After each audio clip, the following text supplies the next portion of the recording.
দাদা এতিয়া কওকচোন মানে টিমটো কেনেকুৱা কোনে কি অভিনয় কৰিছে সকলোৱে গমেই পায় তথাপিও বেয়ানা পাৰ্টিৰ লিডাৰ হৈছে আমাৰ সিদ্ধাৰ্থ শৰ্মা সকলোৱে কে বেহাৰ পাৰি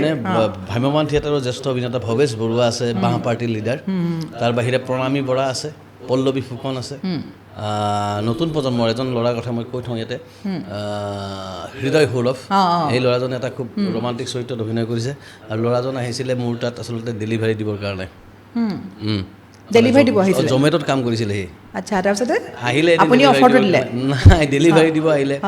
দৰ্জা যেতিয়া খুলিলোঁ তেতিয়া সি ক'লে যে আপুনি হিমাংশু প্ৰসাদ দাস নেকি মই বোলো হয় সি ক'লে যে মই নাটক কৰোঁ গাঁৱত ভাওনা কৰোঁ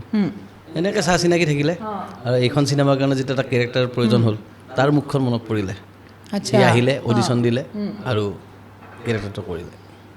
বা মানে কোনটো বস্তু ক'ত সেইটোতে মানে মই যে কওঁ যে আপুনি সিহঁতে বেট্ৰি কৰিম বুলি সেইটো কাৰণে আমি বিচাৰি থাকোঁ এজন ভাল এক্টৰ লাগিব হয়নে আপুনি নতুন এখন মুখ ভাল এক্টৰে বিচাৰিছে ভাল এক্টৰে নহ'লে সেইটো নাই মানে আমি মানে বহুতে ভাবে কি যে নামটো পৰিচিত হ'ব লাগিব আজিকালি আটাইতকৈ ডাঙৰ ট্ৰেজেডিটো কি হৈছে ইনষ্টাগ্ৰামত ফলোৱাৰ্ছ কিমান আছে সেইটো কথাই কৈছোঁ মই কাৰ ৰিলছত কিমান ভিউজ আছে সেইটো বস্তু চাই আৰু সেইমতে চালে যেনেকুৱা এক্টিং নকৰক লাগিলে তেওঁক মাতি দিব আৰু আমাৰ চিনেমাখনত যিকেইগৰাকী নায়িকা আছে তেওঁলোকৰ ইনষ্টাগ্ৰামত 2000ৰ তলত ফলোৱাৰ্ছ 1000ৰ তলত অৰ্থাৎ আমি কাষ্টিং কৰিবৰ সময়ত কাৰ ইনষ্টাগ্ৰামত ফলোৱাৰ্ছ কিমান এই বস্তুবিলাক আমি গুৰুত্ব একেবাৰেই নিদিওঁ আমি চাওঁ যে এই কেৰেক্টাৰটোৰ কাৰণে কোন প্ৰয়োজন পাৰফেক্ট কাষ্টিং হৈছেনে নাই অভিনয়টো কৰিব পাৰিছেনে নাই সেইটোহে বাকী আৰু ইনষ্টাগ্ৰামত ফলোৱাৰ্ছ থাকিল বুলিয়ে যে তেওঁক মানে ভুল অভিনেত্ৰী বা অভিনেতা এজনক আমি কাষ্টিং কৰিম তেনেকুৱা হ'ব নোৱাৰে তাৰ বাহিৰে অপূৰ্বা বৰ্মন নামৰ এজন চৰিত্ৰ আছে খুব ভাল গুৰুত্বপূৰ্ণ কেৰেক্টাৰত অভিনয় কৰিছে খুব ইণ্টাৰেষ্টিং কেৰেক্টাৰ বুলু ফিল্ম চিনেমাখনৰ কাৰণে অপূৰ্বা বৰ্মনে বেষ্ট এক্টৰৰ এৱাৰ্ড পাইছিলে এইখন চিনেমাটো মানুহে চাই গম পাব যে কিমান প্ৰতিভালী অভিনেতা আৰু এনেকৈ বহুত আছে ৰূপম জ্যোতি দাস ভাল ভাল মানে বহুত আছে আৰু দাদা ঠিক কথা কৈছে আচলতে আজিকালি মানে বহু পৰিচালকে আমি নাম নকওঁ বহু পৰিচালকে বিচাৰি থাকে কাৰ দাদাই কোৱাৰ নিচিনা কাৰ ইনষ্টাগ্ৰামত কিমান ফলোৱাৰ্ছ কাৰ ভিউজ কিমান কিন্তু এক্টিঙৰ ফালে জিৰ'টো হ'ব পাৰে সেইটো বস্তু ইনষ্টাগ্ৰামৰ ফলোৱাৰ্ছটো এটা ফেক বস্তু এটা সঁচা কথা আৰু ফেচবুক বা এইবিলাকত চোৱা ভিউজবিলাকেৰে মানুহক জুখিব নোৱাৰি মই কিয় নোৱাৰি তোমাক কৈছোঁ চিনেমাৰ আৰু এইটো বস্তুৰ তুলনা নহয় কেতিয়াও নহয় চিনেমাত তুমি টিকেট কাটি চাব যাব লাগিব আৰু তুমি ডাউন টাউনত থাকা 4টা বজাত যদি শ্ব' আছে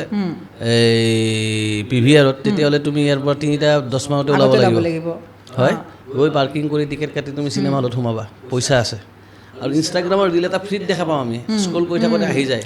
কিবা কথাত তাতে তুমি লাইক মাৰিলা বা ভিউজ এটা বাঢ়িলে সেইটো এটা বেলেগ কথা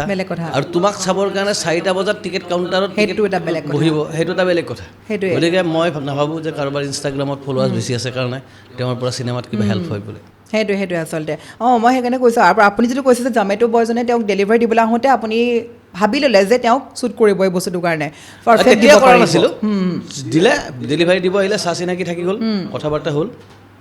পিছত যেতিয়া এইখন চিনেমা প্ৰয়োজন হৈ গ'ল তাৰ মনত পৰিলে এই ল'ৰাটো আৰু তেওঁৰো চাওকচোন মানে ডেলিভাৰী দিবলৈ আহি হিমাংশু দাক লগ পাই গ'ল আচলতে মানে মানুহৰ ক'ত লাকত কেতিয়া কি লিখা থাকে কোনো ক'ব নাই এখন চিনেমা তেওঁকো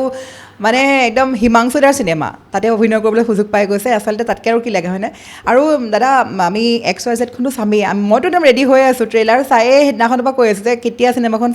চাবলৈ পাম আৰু ট্ৰেইলাৰটো চাগে নিশ্চয় আপুনিও চাইছে গতিকে আহক 24 তাৰিখে